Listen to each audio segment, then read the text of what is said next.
ಸ್ನೇಹಿತರೆ, ಇನ್ನೇನು ಆಷಾಢ ಮಾಸ ಮುಗಿದು ಅತ್ಯಂತ ಪವಿತ್ರವಾದ ಶ್ರಾವಣ ಮಾಸ ಆರಂಭವಾಗಲಿದೆ. ಹಿಂದೂ ಸಂಪ್ರದಾಯದಲ್ಲಿ ಆಷಾಢದ ಕೊನೆಯ ದಿನಕ್ಕೆ ವಿಶೇಷ ಮಹತ್ವವಿದೆ.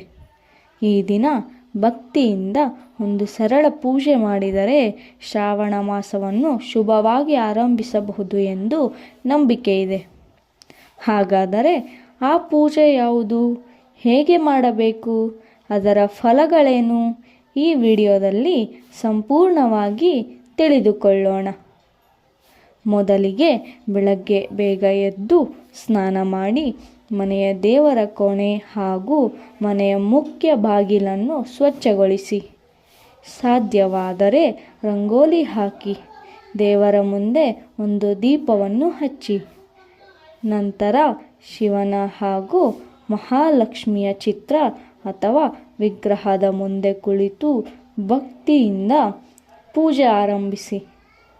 ಶಿವನಿಗೆ ಬಿಲ್ವದ ಎಲೆ, ನೀರು ಅಥವಾ ಹಾಲಿನ ಅಭಿಷೇಕ ಮಾಡಬಹುದು. ಲಕ್ಷ್ಮೀ ದೇವಿಗೆ ಅರಿಶಿಣ, ಕುಂಕುಮ, ಹೂವು ಹಾಗೂ ದೀಪವನ್ನು ಅರ್ಪಿಸಿ. ನಂತರ ಈ ಪ್ರಾರ್ಥನೆಯನ್ನು ಮಾಡಿ.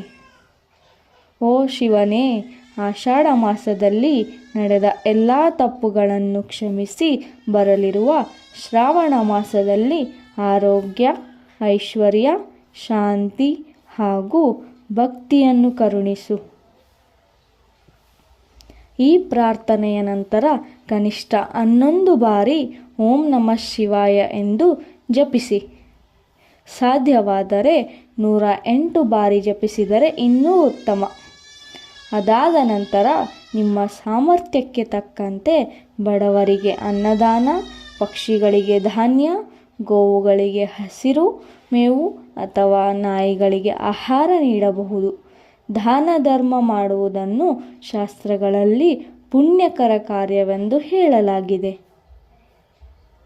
ಸಂಜೆ ಮತ್ತೆ ಒಂದು ತುಪ್ಪದ ದೀಪವನ್ನು ಹಚ್ಚಿ ಶಿವ ಹಾಗೂ ಮಹಾಲಕ್ಷ್ಮಿಗೆ ಆರತಿ ಮಾಡಿ ಕುಟುಂಬದ ಎಲ್ಲರೂ ಸೇರಿ ದೇವರ ಆಶೀರ್ವಾದವನ್ನು ಬೇಡಿಕೊಳ್ಳಿ. ಸ್ನೇಹಿತರೆ, ಈ ಪೂಜೆಯನ್ನು ಮಾಡಿದರೆ ಜೀವನದಲ್ಲಿ ಎಲ್ಲ ಸಮಸ್ಯೆಗಳು ಖಂಡಿತ ದೂರವಾಗುತ್ತವೆ ಎಂದು ಹೇಳಲಾಗಿದೆ. ಆದರೆ ಭಕ್ತಿ, ಪ್ರಾರ್ಥನೆ ಮತ್ತು ಸತ್ಕಾರ್ಯಗಳೊಂದಿಗೆ ಶ್ರಾವಣ ಮಾಸವನ್ನು ಆರಂಭಿಸುವುದು ಅನೇಕ ಕುಟುಂಬಗಳ ಧಾರ್ಮಿಕ ಸಂಪ್ರದಾಯವಾಗಿದೆ. ಇದು ಮನಸ್ಸಿಗೆ ಶಾಂತಿ ಮತ್ತು ಆಧ್ಯಾತ್ಮಿಕ ನೆಮ್ಮದಿಯನ್ನು ನೀಡುತ್ತದೆ. ನಿಮಗೂ ಈ ಮಾಹಿತಿ ಉಪಯುಕ್ತವೆನಿಸಿದರೆ ವಿಡಿಯೋವನ್ನು ಲೈಕ್ ಮಾಡಿ ನಿಮ್ಮ ಕುಟುಂಬ ಮತ್ತು ಸ್ನೇಹಿತರೊಂದಿಗೆ ಹಂಚಿಕೊಳ್ಳಿ. ಇಂತಹ ಇನ್ನಷ್ಟು ಕನ್ನಡ ಭಕ್ತಿ ಮಾಹಿತಿಗಳಿಗಾಗಿ ನಮ್ಮ ಚಾನಲನ್ನು ಸಬ್ಸ್ಕ್ರೈಬ್ ಮಾಡಿ.